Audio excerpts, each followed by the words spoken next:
नमस्कार मित्रों, आज हम रामायण का पाठ करना सीखेंगे। बहुत लोग रामायण पढ़ना चाहते हैं लेकिन उनको कैसे पढ़ा जाता है उनको नहीं मालूम है। कैसे दोहा पढ़ा जाता है, कैसे चौपाई पढ़ी जाती है, कैसे छंद पढ़ा जाता है। तो आज हम रामायण का पाठ करना सीखेंगे। सबसे पहले हम पुस्तक पूजा करेंगे। श्रवण सुजस सुनियायहु प्रभु भंजन भवभीर, त्राहि त्राहि आरति हरन सरन सुखद रघुबीर। कामी नारी प्यारी जिमि लोभिन के प्रिय दाम, सुनि रघुनाथ निरंतर प्रिय लागहि मुहि राम। जय विधि होहि नाथ हित मोरा, करऊँ सो बेगी दास मैं तोरा। बोलो सियावर रामचंद्र की जय। उसके बाद से पवन पुत्र हनुमान जी की आराधना करेंगे। अतुलित बलधामं हेम शैलाभदेहं, धनुजवन कृशानुं ज्ञानिनामग्रगण्यं, सकल गुण निधानं वानराणामधीशं, रघुपति प्रिय भक्तं वात जातं नमामि। कहीं भी राम कथा होती है तो हनुमान जी आकर के विराजते हैं। तो हनुमान जी के लिए एक आसन रखा रहता है और प्रार्थना करेंगे, हे हनुमान जी रखा हुआ है आसन, आप आकर के विराजिए। प्रारंभ करते हैं। श्री तुलसीदास महाराज की जय। वर्णानाम् अर्थसंघानां रसानां छन्दसामपि, मंगलानां च कर्तारौ वन्दे वाणी विनायकौ। अक्षरों, अर्थ समूहों, रसों और छंदों और मंगलों को करने वाली सरस्वती जी और गणेश जी की मैं वंदना करता हूँ। भवानी शंकरौ वन्दे श्रद्धा विश्वास रूपिणौ, याभ्यां विना न पश्यन्ति सिद्धा स्वान्तस्थमीश्वरम्। श्रद्धा और विश्वास के स्वरूप श्री पार्वती जी और श्री शंकर जी की मैं वंदना करता हूँ, जिनके बिना सिद्ध जन अपने अंतःकरण में स्थित ईश्वर को नहीं देख सकते। वंदे बोधमयं नित्यं गुरुं शंकर रूपिणं, यमाश्रितो हि वक्रो अपि चंद्रः सर्वत्र वंद्यते। ज्ञानमय नित्य शंकर रूपी गुरु की मैं वंदना करता हूँ, जिनके आश्रित होने से ही टेढ़ा चंद्रमा भी सर्वत्र वंदित होता है। सीताराम गुणग्राम पुण्यारण्य विहारिणौ, वंदे विशुद्ध विज्ञानौ कवीश्वर कपीश्वरौ। श्री सीताराम जी के गुण समूह रूपी पवित्र वन में विहार करने वाले विशुद्ध विज्ञान संपन्न कवीश्वर श्री वाल्मीकि जी और कपीश्वर श्री हनुमान जी की मैं वंदना करता हूँ। उद्भव स्थिति संहार कारिणीं क्लेशहारिणीं, सर्वश्रेयस्करीं सीतां नतोऽहं रामवल्लभाम्। उत्पत्ति, स्थिति और संहार करने वाली, क्लेशों को हरने वाली तथा संपूर्ण कल्याणों को करने वाली श्री रामचंद्र जी की प्रियतमा श्री सीता जी को मैं नमस्कार करता हूँ।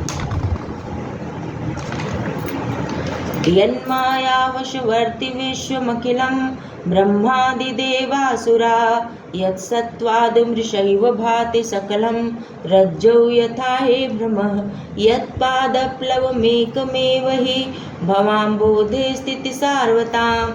वन्देऽहं तं शेषकारणपरं रामाख्यमीशं हरिम्। जिनकी माया के वशीभूत संपूर्ण विश्व ब्रह्मादि देवता और असुर हैं, जिनकी सत्ता से रस्सी में सर्प के भ्रम की भांति यह सारा दृश्य जगत सत्य ही प्रतीत होता है, और जिनके केवल चरण ही भवसागर से तरने की इच्छा वालों के लिए एकमात्र नौका है, उन समस्त कारणों से पर सब कारणों के कारण और सबसे श्रेष्ठ राम कहाने वाले भगवान हरि की मैं वंदना करता हूँ। नाना पुराण निगमागम सम्मतं यद् रामायणे निगदितं क्वचिदन्यतोऽपि, स्वान्तः सुखाय तुलसी रघुनाथ गाथा, भाषा निबंध मति मंजुलमातनोति। अनेक पुराण, वेद और तंत्र शास्त्र से सम्मत तथा जो रामायण में वर्णित है और कुछ अन्यत्र से भी उपलब्ध श्री रघुनाथ जी की कथा को तुलसीदास अपने अंतःकरण के सुख के लिए अत्यंत मनोहर भाषा संरचना में विस्तृत करता है। यह श्लोक था। अब इधर सोरठा छंद है। जो इस प्रकार पढ़ा जाता है। जो सुमिरत सिद्धि होय, गणनायक कवि बर बदन, करऊं अनुग्रह सोय, बुद्धि राशि शुभ गुण सदन। जिन्हें स्मरण करने से सब कार्य सिद्ध होते हैं, जो गणों के स्वामी और सुंदर हाथी के मुख वाले हैं, वे ही बुद्धि के राशि और शुभ गुणों के धाम श्री गणेश जी मुझ पर कृपा करें। मूक होई बाचाल, फंगु चढ़ई गिर बर गहन, जासु कृपा सु दयाल, द्रवउ सकल कलिमल दहन। जिनकी कृपा से गूंगा बहुत सुंदर बोलने वाला हो जाता है और लंगड़ा लूला दुर्गम पहाड़ पर चढ़ जाता है, वे कलयुग के सब पापों को जला डालने वाले दयालु भगवान मुझ पर द्रवित हों, दया करें। नील सरोरुह श्याम, तरुण अरुण बारिज नयन, करऊं सुमम उर्धाम, सदा क्षीर सागर शयन। जो नील कमल के समान श्याम वर्ण हैं, जो पूर्ण खिले हुए लाल कमल के समान जिनके नेत्र हैं, जो सदा क्षीर सागर में शयन करते हैं, वे भगवान नारायण मेरे हृदय में निवास करें। कुंद इंदु समुदे, उमा रमन करुणा अयन, जाहि दीन परने, करऊ कृपा मर्दन मयन। जिनका कुंद के पुष्प और चंद्रमा के समान गौर शरीर है, जो पार्वती जी के प्रियतम और दया के धाम है, और जिनका दीनों पर स्नेह है, वे कामदेव का मर्दन करने वाले शंकर जी मुझ पर कृपा करें। बंदउ गुरुपद कंज, कृपा सिंधु नर रूप हरि, महामोह तम पुंज, जासु बचन रवि कर निकर। मैं उन गुरु महाराज के चरण कमल की वंदना करता हूँ, जो कृपा के समुद्र और नर रूप में श्रीहरि ही हैं, और जिनके वचन महामोह रूपी घने अंधकार के नाश करने के लिए और सूर्य किरणों के समूह हैं। अब चौपाई छंद है, जिसका इस प्रकार पाठ किया जाता है। बंदउ गुरुपद पदुम परागा, सुरुचि सुबास सरसे अनुरागा, अमिय मूरि मय चूरन चारु, समन सकल भव रुज परिवारु, सुकृति संभुतन विमल विभूति, मंजुल मंगल मोद प्रसूति, जनमन मंजु मुकुर मल हरनी, किए तिलक गुण गण बस करनी। मैं गुरु महाराज के चरण कमलों की रज की वंदना करता हूँ, जो सुरुचि सुगंध तथा अनुराग रूपी रस से पूर्ण है।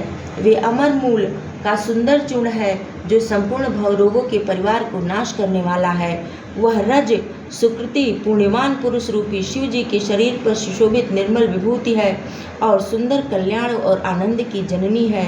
भक्त के मन रूपी सुंदर दर्पण के मैल को दूर करने वाली, और तिलक करने से गुणों के समूह को वश में करने वाली है। श्री गुरुपद नख मणि गण ज्योति, सुमिरत दिव्य दृष्टि हिय होती, दलन मोह तम सोस प्रकाशु, बड़े भाग उर आवई जासु।